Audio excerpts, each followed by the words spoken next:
Wonderful, wonderful, Longfor. So greetings, Longfor, and greetings, everyone. Welcome once again. It's really a great honor and pleasure to have the company of Longfor Viradhammo with us as we enter a new month of September. So together, let us all put our palms together and offer our respectful greetings with three bows. First bow. Second bow. Third. So Longfor, may we invite you to do the opening by giving us a short guided meditation, Longfor? Absolutely, will do. Thank you.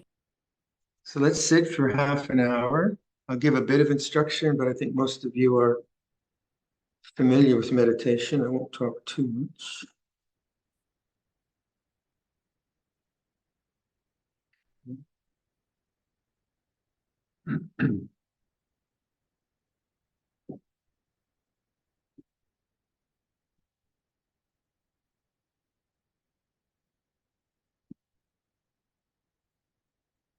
So, how do you feel sitting here, wherever here is?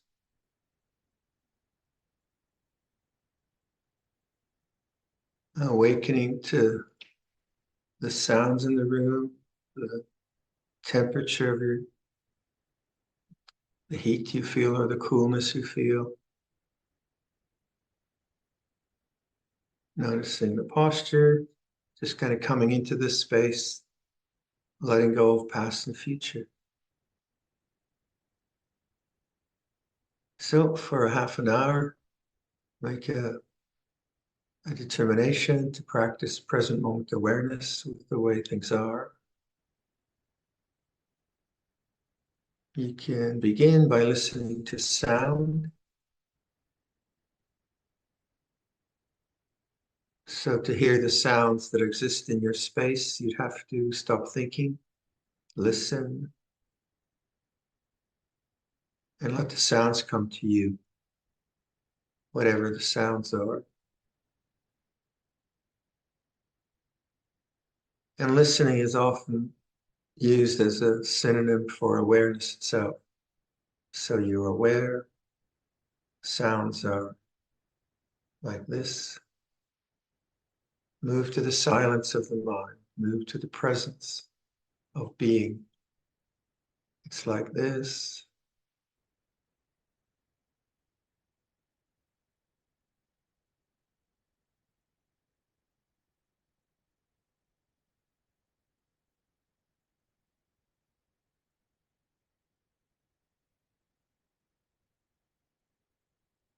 Feel the breathing of the body. Make conscious the breathing of the body.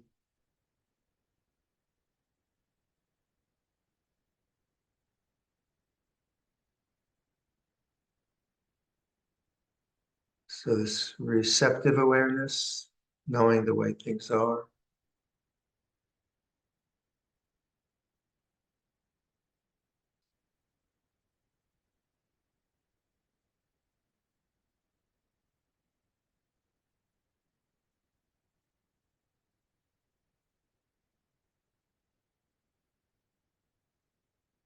You can introduce a word to create an attitude.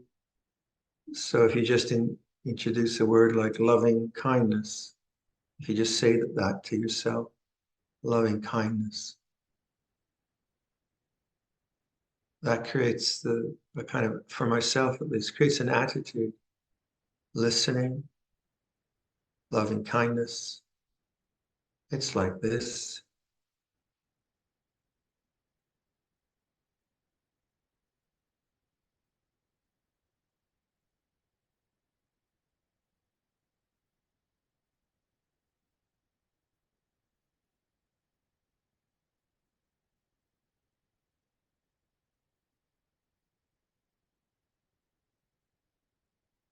Notice the feelings awaken to make conscious the physical sensations in your face. So feel the mouth,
No, Paul, we lost your audio.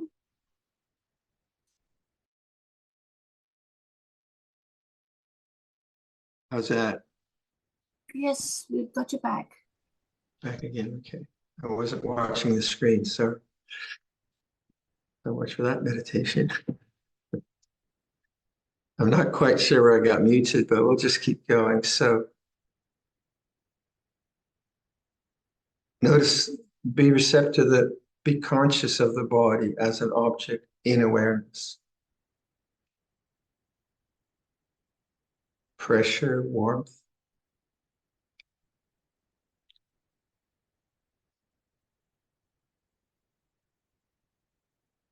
So notice that bodily sensations have qualities, change. You notice that, not just a belief. Notice change, quality. And notice that awareness has no quality,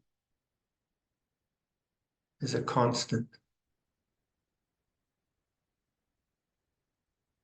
Be that awareness.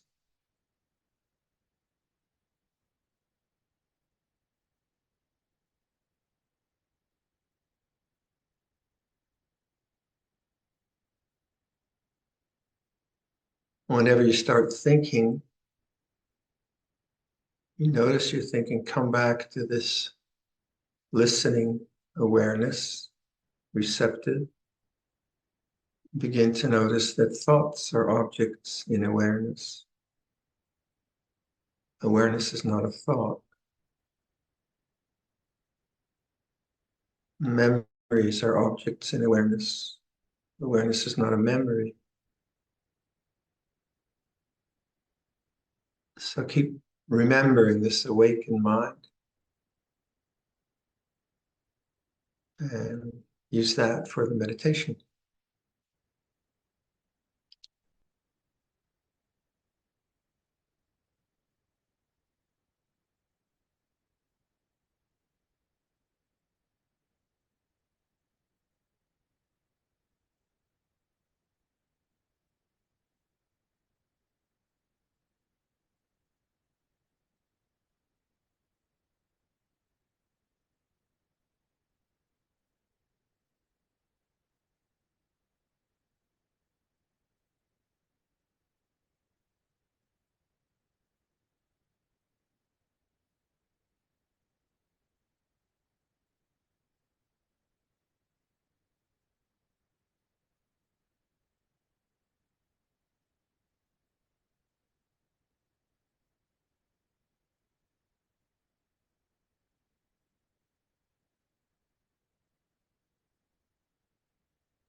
If you get confused, don't know quite what to do, then just use some simple exercise like listening to sound. So you reestablish listening. Notice the mind with no thought. receptive awareness. So it's more like remembering or recollecting the awake mind.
Let's stop there then.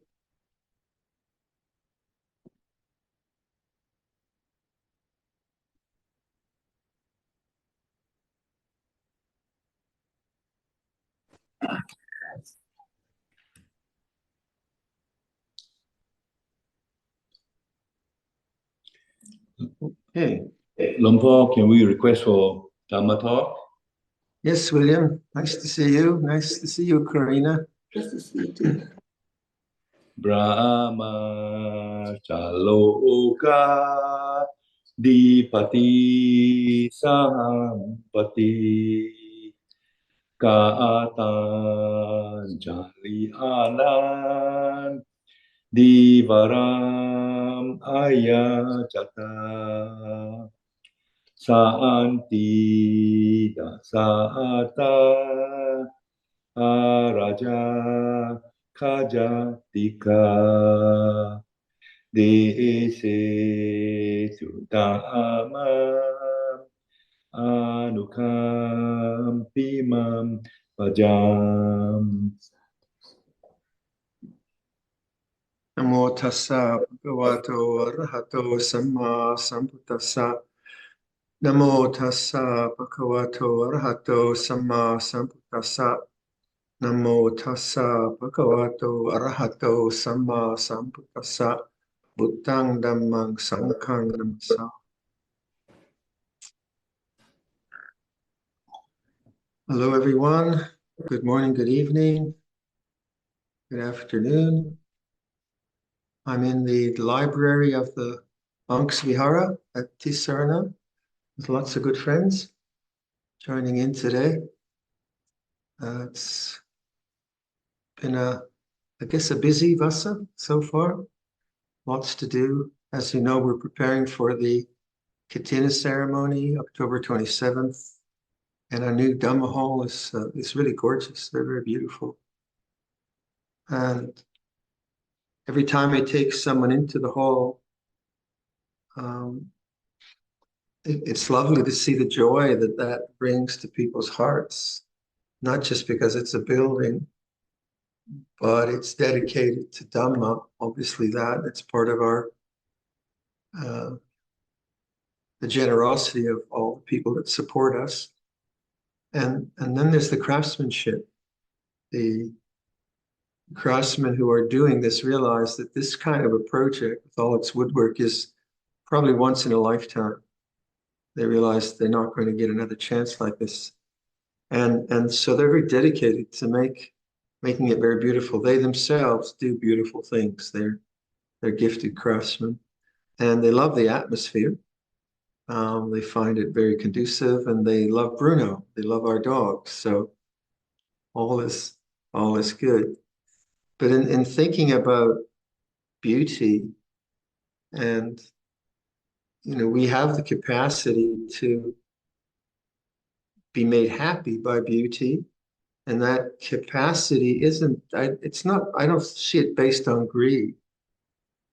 Sometimes in Buddhism, we emphasize to let go of greed and attachment, those kinds of things. But there is something about the human heart that can look at art or hear music or see the workmanship of really fabulous craftswomen too, and be amazed by it and be uplifted by it and be made happy by it.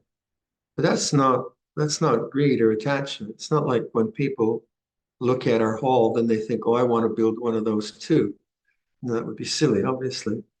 So that quality, what is that? Well, it's an openness.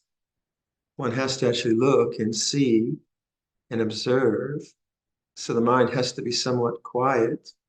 And a beautiful meditation hall, that was one of the architectural considerations that we had with the architect. I said, I want the wow factor.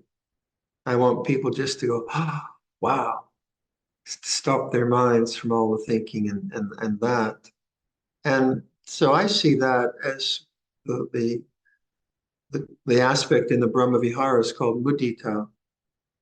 the kind of joy and empathy for beauty that we can have. It's usually translated as the joy you have for maybe your grandchild being happy, which is true too, but also indicates a kind of receptive quality of the mind that can actually see and appreciate. Whereas if we're always caught up with thought and with the past and the future, of course, beauty is not going to enter into our lives because there's no space. We're not available in that particular way. And then beauty, which is just fashion or aesthetics, it gets boring very, very quickly. You want a beautiful whatever and you buy it out of greed. That's not the same.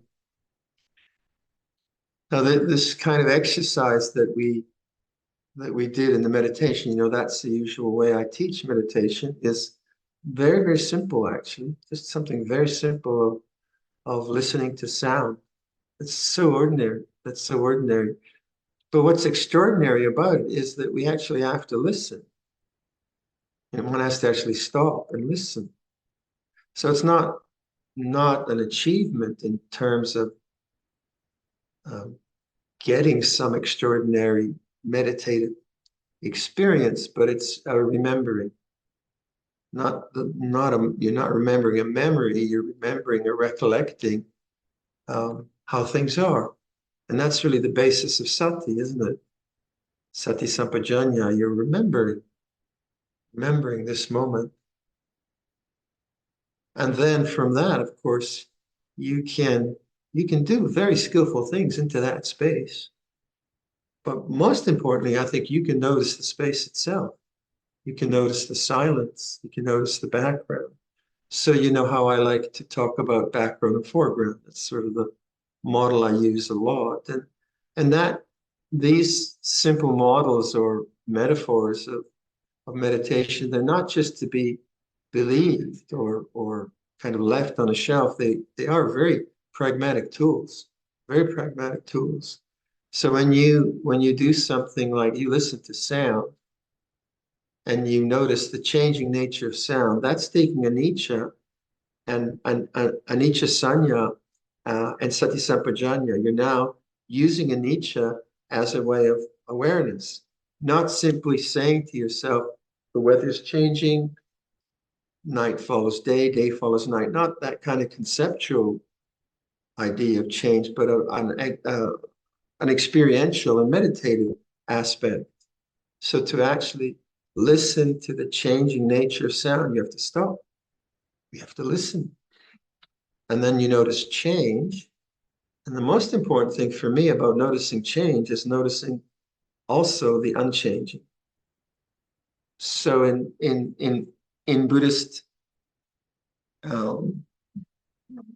teaching, we obviously taught, don't attach, things will change. You're going to die.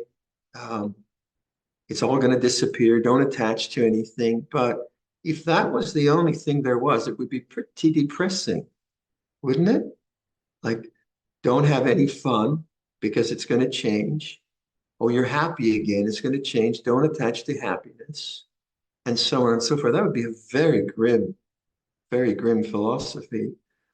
But my sense of it is the reason change is emphasized is true.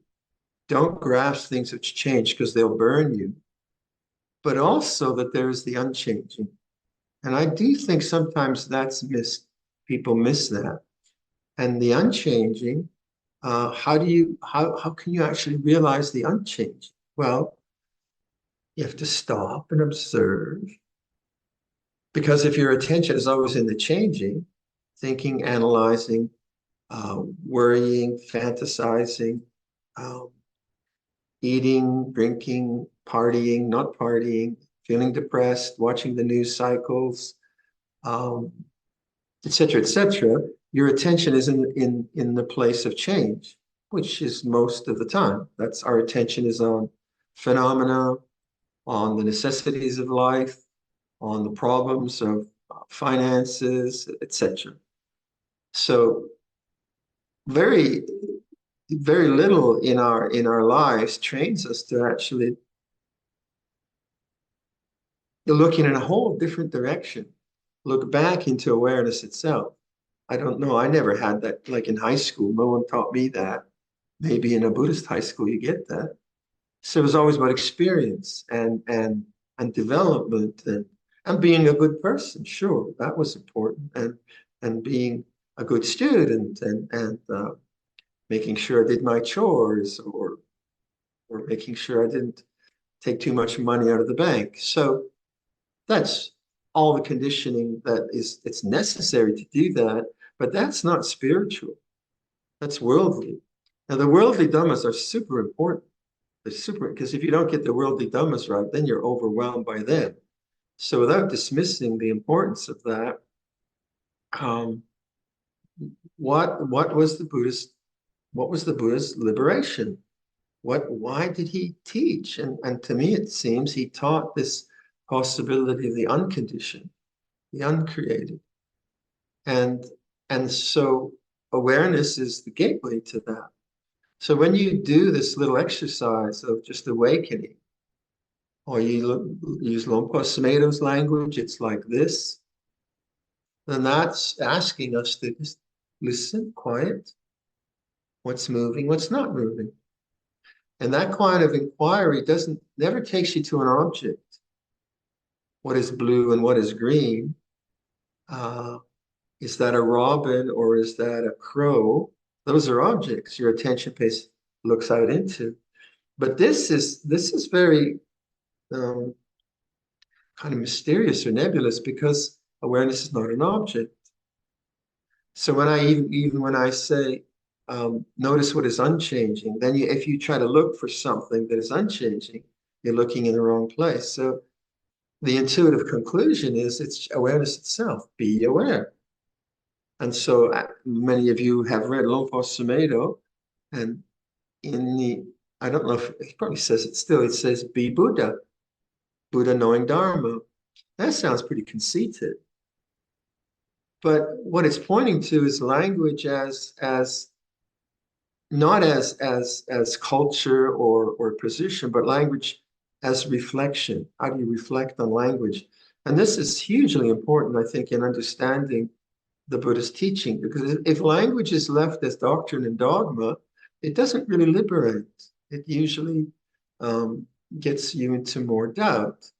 So someone sent me a question that, those of you who are familiar with the jhana language, that they were experiencing piti, but they weren't sure if it was sukha. And so there was this kind of doubt in their mind. And I realized the problem was dogma and the doubt that dogma created rather than actually the awakened mind. Because if they're really awake, they would just know, oh, doubt is this way. I don't know. Now, awareness is not intellectual. Thought is intellectual. Analysis is intellectual. But awareness is not a thought, is it? It's not like a brilliant conclusion. It just knows when you feel doubt and you don't feel doubt. So exercises which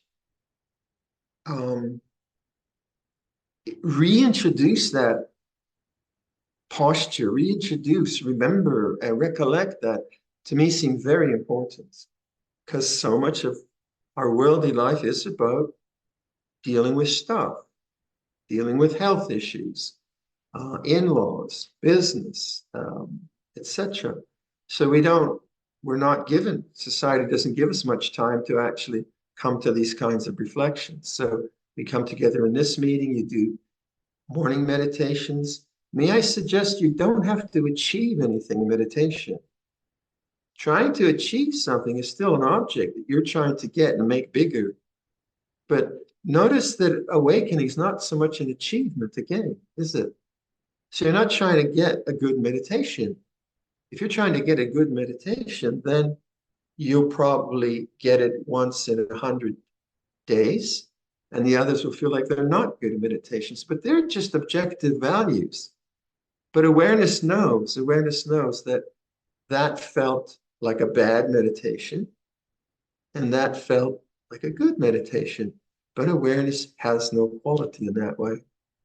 And the more one does this in a very simple way, then the more that becomes the the place of abiding. Not because we're hard focused on never letting our minds wander, or we're very, very focused on doing things very, very mindfully. There's a place for that. But this isn't that kind of a thing. It's more like you're in the territory which knows change. Awareness knows change. So I recommend people do this a lot. And I do mean a lot, as much time as you can. People often ask, how do I do bhavana in daily life? What's the same? It's no different. The awakened mind is no different in a dentist's office, in a traffic jam, or on your meditation cushion. You can feel really uptight going to an airport, in a traffic jam, in KL or Bangkok. Singapore doesn't have traffic jams. I've certainly felt that. I've got a flight to go to, and I've got a connecting flight maybe in Korea, and this thing isn't moving, and it's sitting still, and people are walking faster than the car is moving, and I start to get anxious because I want something to happen. Now I can awaken to that anxiety. I can, oh wow, you're getting really uptight here. It feels this way. Now, rather than to say to myself, it'll be all right, Bhante, don't worry, don't worry. I've never found that to be helpful. I just get even more irritated if someone says that to me. But if you actually just awaken, okay, this is the exercise. Anxiety has arisen because of these causes. It's not my fault, just this way it is. And then, oh, there's anxiety. It's like that. And that's good meditation, even though the anxiety might be strong. That's good meditation because one is awakening to that. So then the power of anxiety recedes, and the power of awareness dominates more and more.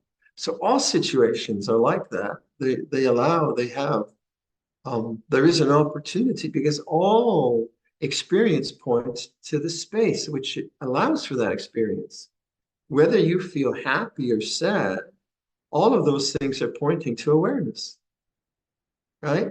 But if you think happiness and sadness, those qualities are what's really important, then you're looking out. And they are important. Comfort is important. Good health is important. A balanced budget is important. I'm not saying they're unimportant. But all conditions actually have the opportunity to notice, oh, it feels like this. Because it couldn't happen if there wasn't consciousness, if that didn't exist. So you start to, like in the development of your own meditation, I would suggest really look at that tendency to quantify your meditation, qualify your meditation as good or bad. Well, like that was a good meditation, that was a bad meditation, but see that quite often sitting through the difficulties you had at work the day before and feeling the repercussions of an argument that you had with someone coming through consciousness is a good thing. It liberates stress. You get rid of the stress in your mind. And the awareness then can know that. It can be with that. However, if you're perceiving meditation as like controlling the mind and not having these experiences and having some blissful experiences, then you might pull it off, but I doubt it. I don't think so. What will happen is those materials will come up. Whereas if you see meditation as awareness itself, then all of life is meditation, isn't it? Now, the particularly good thing about formal meditation where you're not distracted is that you can compose the mind, it's not distracted, you can notice material coming up. But the idea is that this awakened attitude becomes the constant. It's your constant friend. It's your refuge. It's the Buddha knowing Dhamma. Now, into that space of awareness, then, what you can introduce that attitudes, can't you? So if you think about it, how much of life's experience is negative? A lot is negative. Pain, misunderstanding, traffic jams, a lot of sense input is negative. It's not pleasant. It's just the way that we're constructed. The body has some physical pleasure, but a lot of displeasure. It has a lot of pain and stomach aches and etc. It's and so on. Emotionally, a lot of stuff is negative. Irritation, resentment. A lot is beautiful, but there's a lot of negativity. So it seems to me that what's very important to put into this conscious space of the awakened mind is suggestions of loving kindness. Because loving kindness is the way of dealing with so much negativity that we face. And loving kindness, we portray it as a as a meditation technique, but deeper than that, it's just an attitude to the way things are.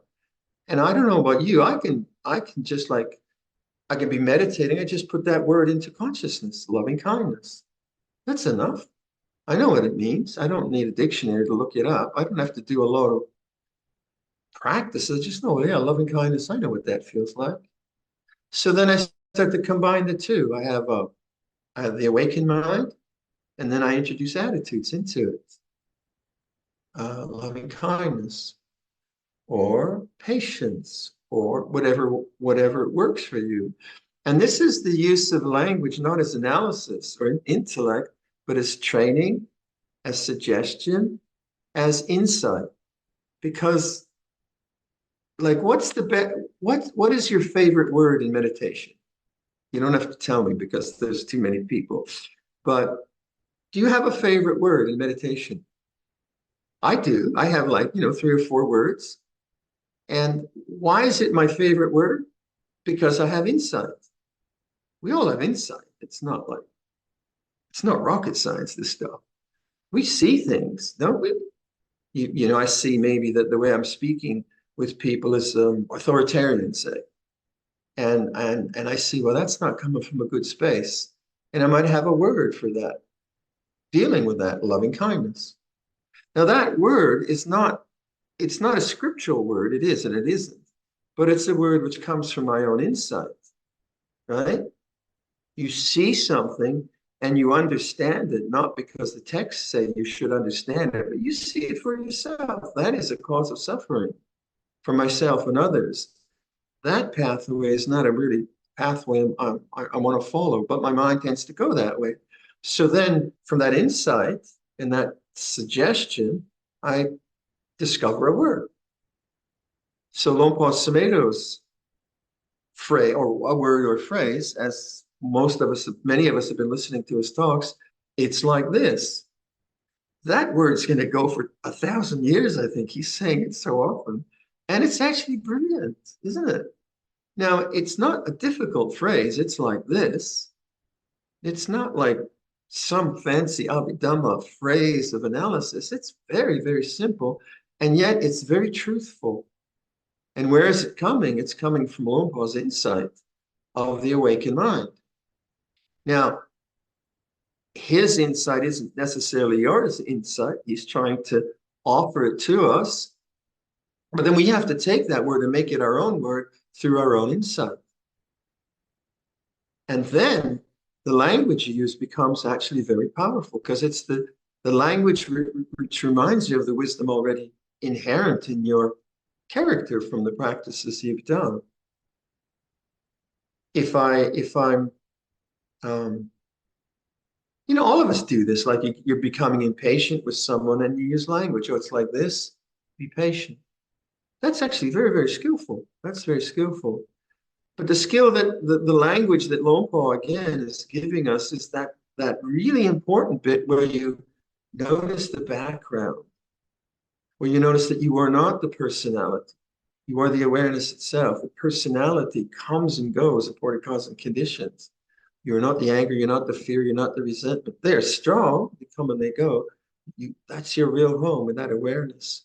So it's like this, or background, foreground, or listening. All it's the same, but it has to be yours. You see what I mean? It can't be mine. If it's not yours, it'll never become authentic. You'll never use it. You might, like at a dinner party, say, yeah, Lompa Sameta says it's like this.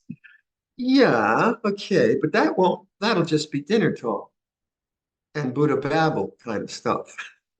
But actually, to have an insight and then to get language which reminds you of that insight is what we mean by deepening the practice. not through like, I don't think it's through fantastic states of mind. I'm really deepening my practice. My head blew off yesterday or something like that. No, I think it's much more human and humble.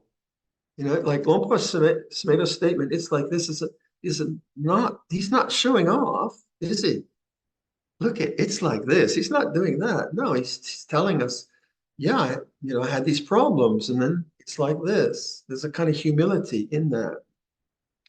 And so I would ask you, like, again, what's your favorite word? Do you have a favorite word? What is the language you use for your own insights? Or is your language just critical and self-judgmental? That's not Dharma language, that's ego language. Gosh, I had a terrible meditation. It was really terrible, Bhante. No, meditation felt terrible. It's like this. You're not someone who had a terrible meditation. It's just terrible feels like this, if you get what I mean. So listening to your own inner language is terribly important, isn't it? And we do, and we don't. Sometimes we notice the inner language and we notice it's full of ego, or sometimes we get caught up into it. So any language which is creating a strong sense of self, notice that as an object. That's not who you are. That's not your real home. Might be conditioned from childhood or a situation or whatever. So then from listening and knowing the inner voices, you begin to connect body awareness, don't you? So you begin to see that the feelings of self-aversion that I have, or whatever, as an example, and I begin to inquire, where is that in the heart? Where's that in my belly? So the language becomes language of not self-judgment, but of Dhamma Vicaya, investigation. You start to use language to direct your attention to that which is important. And that's not a whole lot of intellectual thinking. It might come from intellectually considering the teaching, but it's actually very direct. Where's the body now? Where's the feeling in the body now? And then there's the silence again. There's the silent attention. What does the body really feel like? What does the heart feel like? Loving kindness. And this begins to all add up to an ongoing practice, which is consistent with your needs and your insights, not just an abstract Buddhist thing.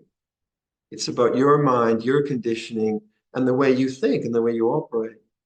And as you do that, then awareness is enhanced because now you're using thought in the right way. So samma sankappa, or right thinking, I would say, like if you think about when you started practice, you read a bunch of stuff, and you read maybe texts and suttas, and then you read contemporary teachers, and then you kind of got your head around it, and you had the intellectual part down, and then you started to take those ideas and say, okay, I get it. Okay, then you started to do the work. Now, if a person is just doing intellectual work year upon year upon year upon year, that's just more thinking. That'll create more doubt, and more doubt will create more thinking. So intellect is important, but it's actually not that difficult. It's then taking language and then directing it to, why do I suffer? What's the feeling of suffering? Suffering feels like this. That's very direct language. Then from that, you can start to get insights. You see, oh yeah, I'm suffering because I don't want the fear. I'm afraid of fear. Oh, okay, so the suffering, yeah, I have to welcome the fear. So then I start to use welcoming. Very simple word, welcome fear, welcome it. And so the practice builds up such that the insights that you get are samadhi, right understanding, not just scriptural. If you leave it at intellect, it won't free you. You may get an A in your Buddhist studies and a little certificate saying you were a Buddhist. but it won't necessarily, you won't necessarily be liberated. You'll have a little certificate. Good. Frame it, put it on the wall. But when you're in a traffic jam, you might still suffer. So, samadhi is your understanding, right understanding. Oh yeah, I get it. I get it. That's why I suffer. And then sammasankappa is coming from that. It's coming from the text, sure, but you begin to craft a language which is according to samadhi, according to your insights. And the insights are according to the teachings, the end of suffering. And then we were talking about faith with the friends here. Then you start to have faith, and some of these words become your good friends. They serve you well. And because they serve you well, you have faith in them. So like the word loving kindness, I have a lot of faith in the word loving kindness because it serves me well. And it's continued to serve me well. And I will serve it well in that kind of a way. And then language becomes, actually, it has this kind of richness, but it's not complicated. It's because its richness is significant to your heart, to your character, to whatever you're working on. Overly intellectual, too much study, I found when I talk with people, they usually fall into doubt. And they don't see the doubt as an object. That's a very hard thing for intellectuals. I'm not dismissing intellectual activity, but awareness is not an intellectual conclusion. It's an experiential, existential realization. It's different. So how can we use thought to help us towards right understanding rather than right belief or right dogma? And then how can we enhance those understandings that come to us through practice by using sammasankappa, right thought? And then thinking is really skillful. Then thinking is right thinking because it's imbued with wisdom, it's imbued with awareness, it's imbued with heart, all the kind of qualities which are part of the path. So I think that's sufficient. I'll leave that for your reflection. Any questions for anyone?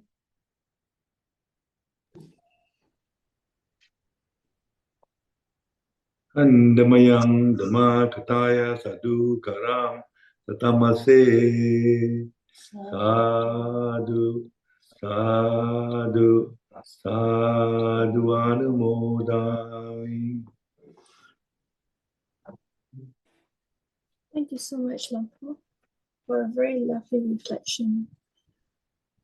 So I would like to invite our friends here in the Dhamma Hall. If you have any questions, please feel free to click on the unmute button and raise hand button, and we'll unmute you. Anyone's got a question, a reflection, something to ask them for? Don't be shy.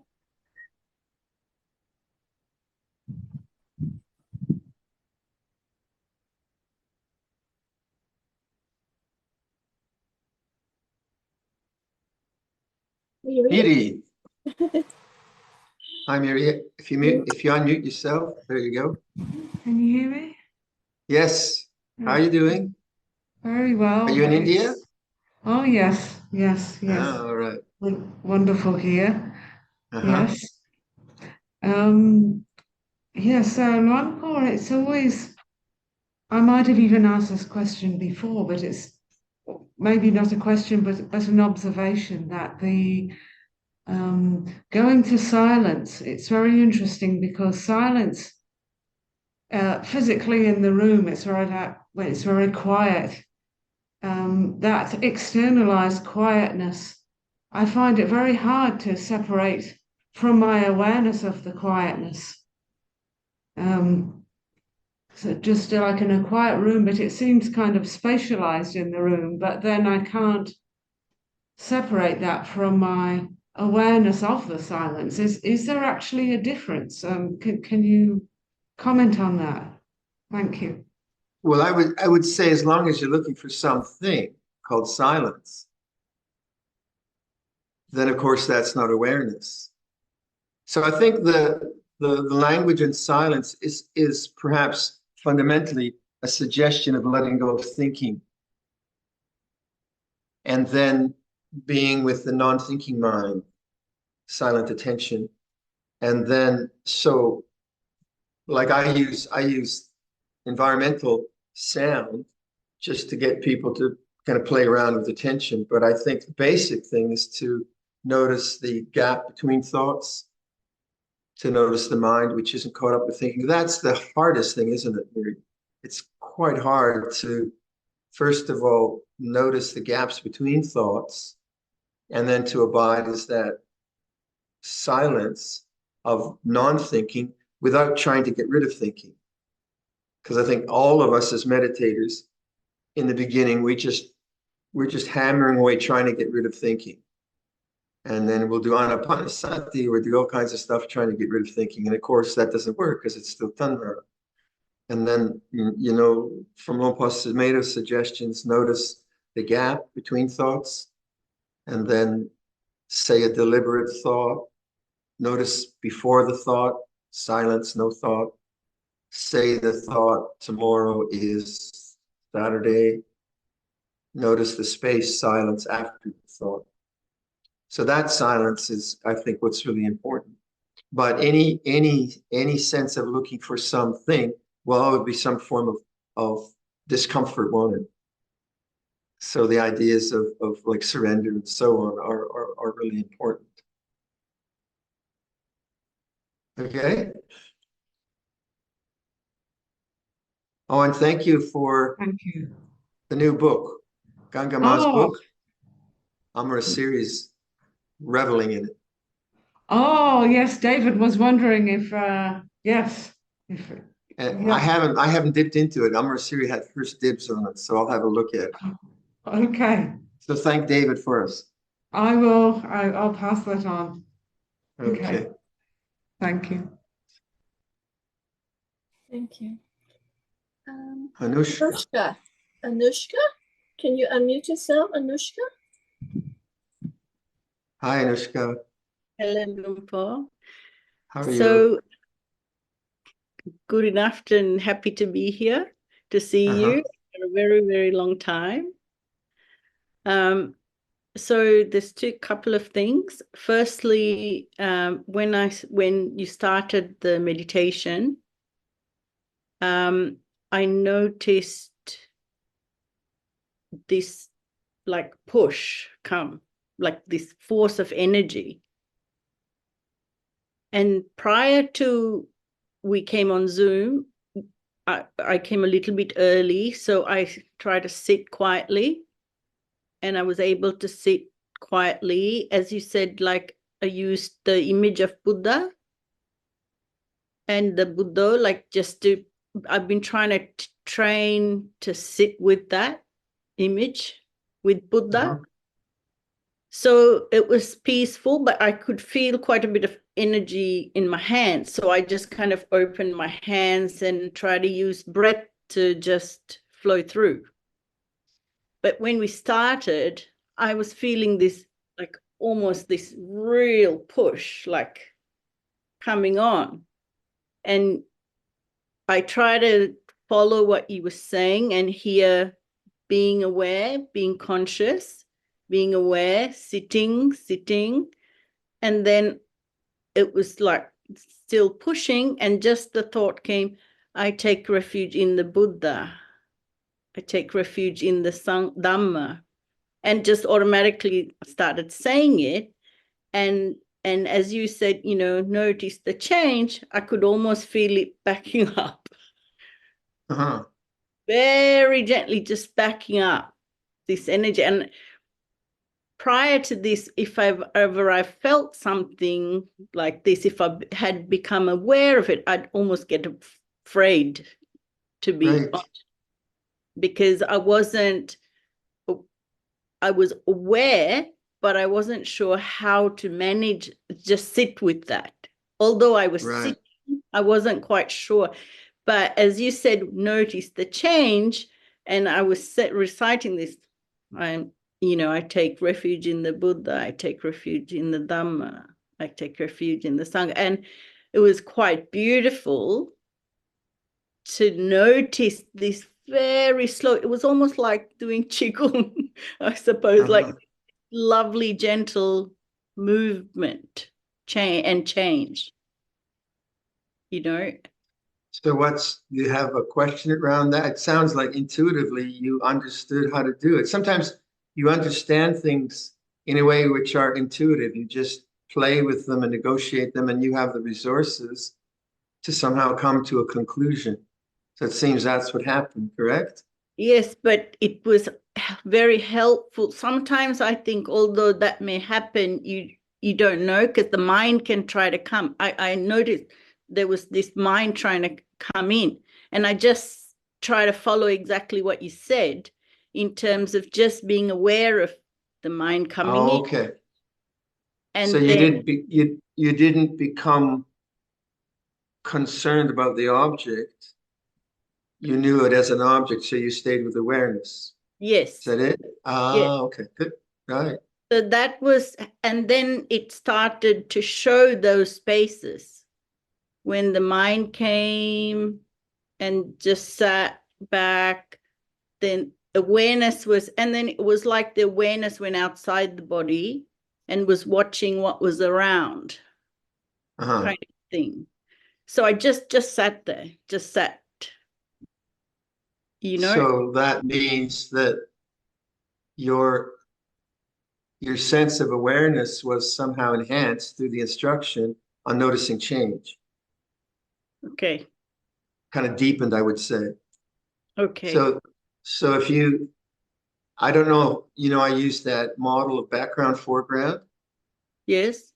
So even an experience of heightened energy like that is still a foreground experience because it's changing. Yes. And the background is the unchanging. And I think Okay. when you contemplate change, that's one way to do that. And then your own inner resources of BuddhaDhamma Sangha brought you to a sense of ease. Okay. So there's some, like all of us have resources from the practices we've done. And quite often we're not sure quite how they'll come up, but they do come up because we've done practices. So play around with that, like it's a really interesting exercise. If you've had pain, say some discomfort, move your posture, whatever, but just say, well, what is not pain? Or notice the changing nature of pain. See how it's changing and say, well, what is unchanging? So there's many ways to play around with the kind of reference to awareness. Yes. And that's kind of one of the classic ways. Oh, thank you for that, because I did try I was sitting with some pain, discomfort later, so I didn't know exactly. I sat through it trying to watch the change, but when it got to a certain level, that was too difficult, I did shift. But yeah, you don't, the thing about pain is sometimes our early instructions are like, you shouldn't move, just sit still, don't move on pain, which can be helpful if you're restless. But if you have real pain, you can just make yourself more tense. But if you're going to observe pain, I think that for me, the best way is to see pain and feel its changing nature, and then not absorb into the pain, but see what is unchanging to get to the background. But then to also like listen to the body. You got to keep this thing going a while, right? So kind of be careful around. I don't know, like monks, early days, Wat Bapong, not moving was a huge kind of thing, which I think wrecked a lot of knees in the Bhikkhu Sangha. So it was a bit macho. yes. And I think, like for me, I was sitting with young Thai monks who were super flexible, and that they didn't have any pain. I was stiff. I didn't sit on floors at home. And so I would try to match them and not move, which was just ego, right? Just kind of going on. So to actually contemplate pain in sitting is not just sitting through it. You can do that, but actually, can you see the foreground as pain and the background as silence, knowing? It's hard to do. But if the pain is moderate, it's an interesting exercise. If it's extreme, you take medicine or you do what you have to do. So moderate pain that's not going to hurt you, you're not afraid of, is a very interesting exercise in seeing, oh, pain is a changing thing, what's unchanging. So it's a kind of thing you do in moderation, obviously. Well, that's helpful. Thank you very much, Lumpur. And okay. I also wanted to say thank you, because all those years ago in 1987 or 88, when you were in K Road above the Indian shop, my parents met you just spontaneously. And because of that moment, all of this has been possible. So I really am very grateful. Thank you very much for your practice. Thank you. Yeah, okay. It's good to remember. Yes, thank you. I am old, aren't I? Okay, Anushka. Thank you. Karen? Karen? Hi, Lumpur. Can you hear me? Hi, Karen. Thanks for the chairs. Thank you for letting us have the opportunity to offer them. Lumpur, this is more of a comment because I thought you wrapped it up so beautifully early on. You came full circle. First you talked about awareness and how, the thinking mind comes to a, it doesn't have to come to a stop, but basically, it does slow down. But you ended up by saying how the thinking mind can be imbued with all these great things, all the good stuff like awareness and insight and all of that. And I thought that was really, very beautiful. So thank you for that. Okay. We'll see you in December. Yes. Okay. Thank you, Karen. Chia? Jai?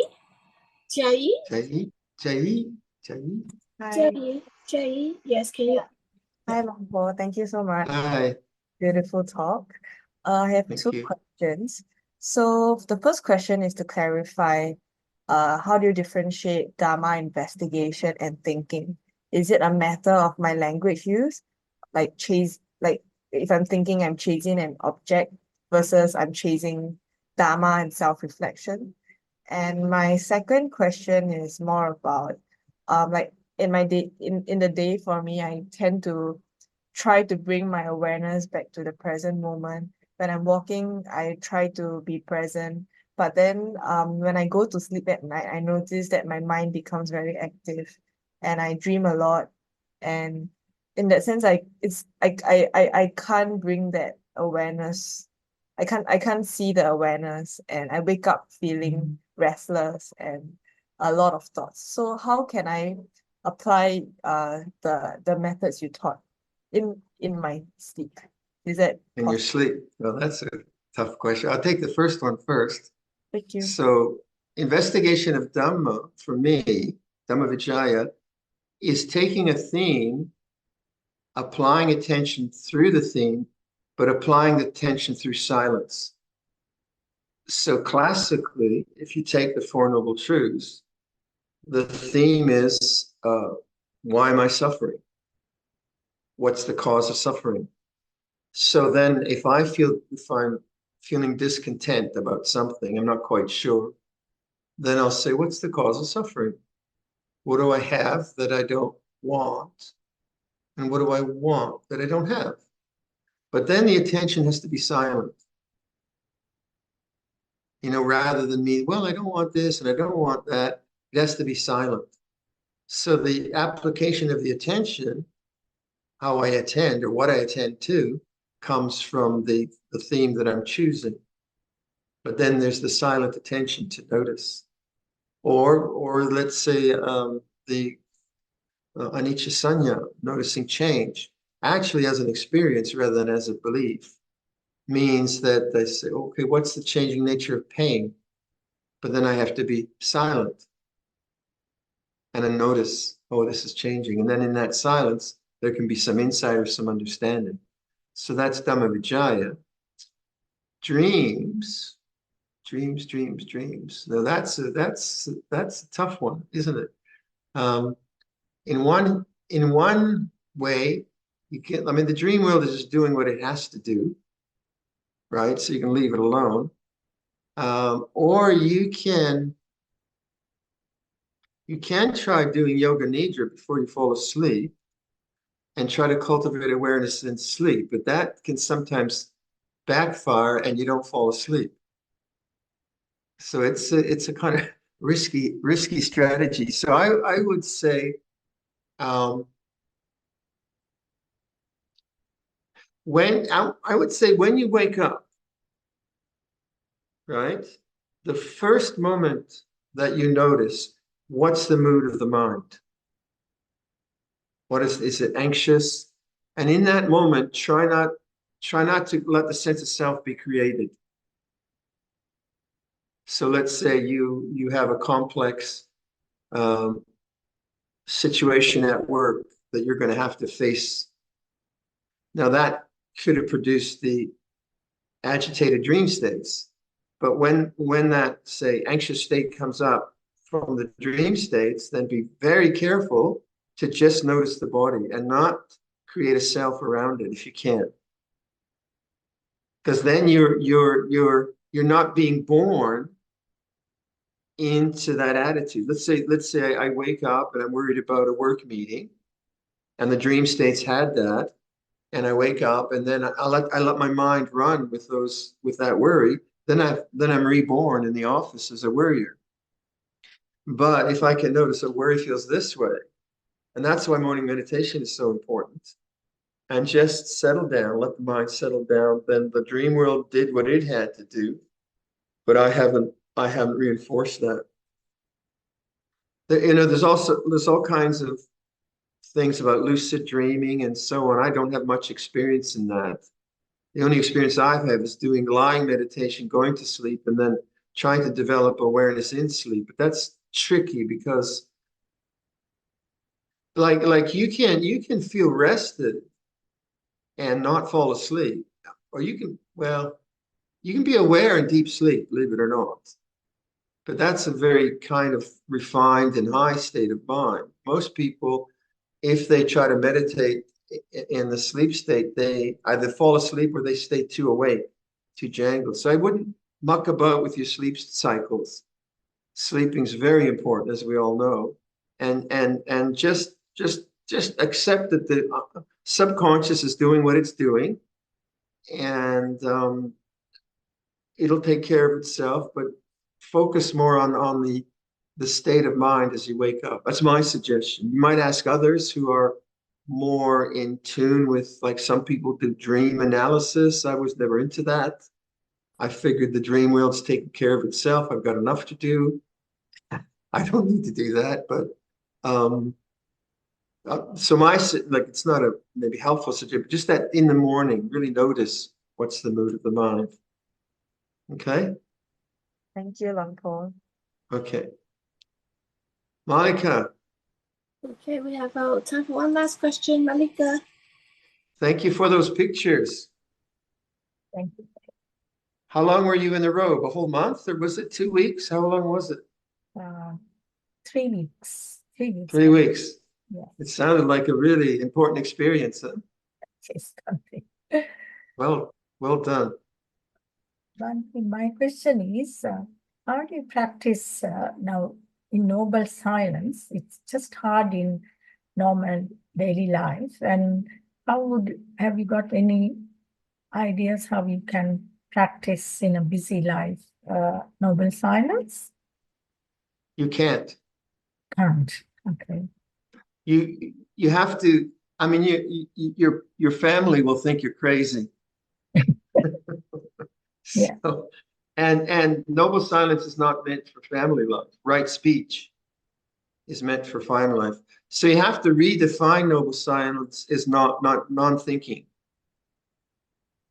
That's really what noble silence is pointing to.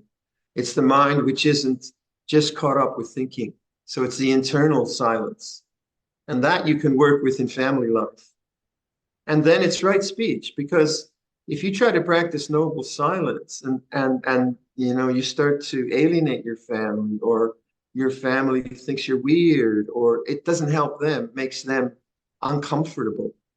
So if you can use right speech to encourage right speech in the family, that is helpful. But don't try to be a monastic and a layperson. When you were in the monastery, then you could do noble silence, and it's quite nice. But if you try to mix both, it's going to be both. Like if you make a determination not to speak and it doesn't work, you'll feel frustrated and the family feel frustrated. So consider what right speech is more, but see what noble silence is internally.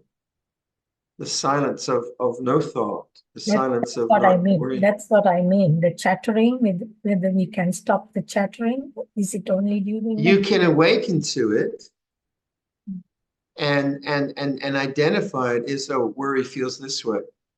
Identify the mood if you can. And then try to like say it to yourself. What am I going to do tomorrow? And then stop.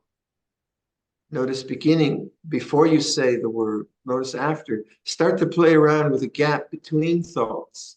Yeah. So rather than just being frustrated by the chattering mind, make it a whole kind of a theme of contemplation. What is thought?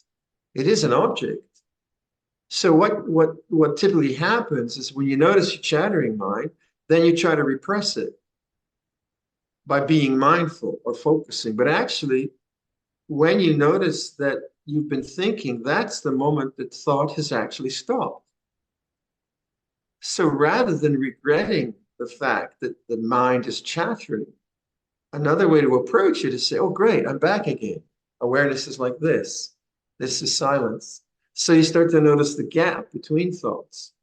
That for me was a very important moment in understanding how to practice with the thinking mind, because what I habitually did was when I noticed thinking, I would just focus on something like walking or working or my breath. But what I was trying to do was get rid of thought. So there was still vibhava tanha going on. But then I realized, well, thought is natural. It's just a natural phenomenon. And what I had to learn to do is to see it as a phenomenon rather than try to get rid of it. So that's one thing. Are you just trying to get rid of thought because it's so annoying and you think you should be silent? And that's tanha, isn't it? So take the Four Noble Truths. And then from that, when you notice thinking, then in that moment, can you have enough mindfulness that when you notice thinking, you notice the desire to get rid of thinking? That's a heightened moment of awareness. So you start thinking about whatever, about the grandkids or whatever, and then you notice it, and then, oh, thinking feels like this, as opposed to, oh, there go, I'm thinking again, I should stop thinking. Now that moment leads you to the sense of a gap between thoughts, a space between thoughts, and you get better and better at it. Mm. Does that make sense? Yeah, because I know that I can't practice noble silence at home, but then the mind, that was the question. I just wanted to ask how you can do that noble Notice the silence gaps. In the mind, Yeah. not physically. Yeah, not speaking. Okay. No, yeah. Okay, thank you. We once had an anagarika. Who he was a bit of a character.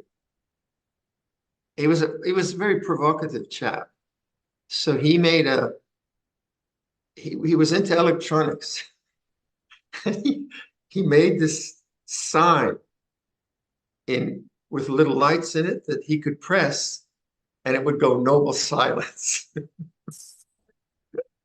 And then if anyone tried to talk with him, he'd press his button, noble silence. He didn't last long. He was totally nuts, actually, I think. But it was interesting. But look, like going back to what I just said, Malika, really, really notice that moment when you're noticing thought is the moment that thought has actually ceased. But we are so quick to judge the thinking mind that then we try to stop thinking and we've missed the moment of emptiness, of awareness. So program your practice to notice that moment. And then to say, oh, great, I'm back. Rather than, oh gosh, I'm thinking again. And that shift to something which is positive helps you then appreciate, oh, there's the silence. There's the space. There's the gap. Okay? Yeah, thank you, Ajahn. I thought after the monastery, you're trying to practice noble silence with your family. Well, that's a tough number. It's impossible. That's impossible. Yeah, that would be crazy. Anyway, I'm glad it was a good experience. Well, you were a seminary then. Yeah. Yeah. Well done. Well done. Will you do it again? Yeah, if I can. And are you allowed to do it like once a year, or depends on many things? Yeah. Yeah, Yes. many things for our family. Yeah. Anyway, good that it worked out. Thank you, Ajahn. Okay, my friends, I think we say adieu or au revoir or something like that. Thank you, Long Paul. What a beautiful session it is today. We shall Nice to be with you. We shall now close by Long Paul leading us in the Buddha's words on loving kindness. That would be good. This is what should be done. This is what should be done by one who is skilled in goodness and who knows the path of peace. Let them be able and upright, straightforward and gentle in speech, humble and not conceited, contented and easily satisfied, unburdened with duties, and frugal in their ways, peaceful and calm and wise and skillful, not proud and demanding in nature. Let them not do the slightest thing that the wise would later reprove, wishing in gladness and in safety. May all beings be at ease, whatever living beings there may be, whether they are weak or strong, omitting none, the great or the mighty, medium, short or small, the seen and the unseen, those living near and far away, those born and to be born. May all beings be at ease. Let none deceive another or despise any being in any state. Let none through anger or ill will wish harm upon another, even as a mother protects with her life her child, her only child. So with a boundless heart should one cherish all living beings, radiating kindness over the entire world, spreading upwards to the skies and downwards to the depths, outwards and unbounded, freed from hatred and ill will, whether standing or walking, seated or lying down, free from drowsiness. One should sustain this recollection. This is said to be the sublime abiding, by not holding to fixed views, the pure-hearted one having clarity of vision, being freed from all sense desires, is not born again into this world. All right, friends. Thank you. Right, so respectfully, sincerely, let's all offer our greetings to Long Paul by taking leave, by chanting the Araham. Araham Sama Sambuddho Buddhang Bhagavantang Abhivademi. Swakato Bhagavata Dhammo Dhammang Namasami. Supatipannuva Bhagavato Savaka Sangho Sangham namami. All right. Stay healthy. See you next time. Ciao. Auf Wiedersehen. How do you say in Spanish? Adios. Adios. Adios, amigos. How do we say?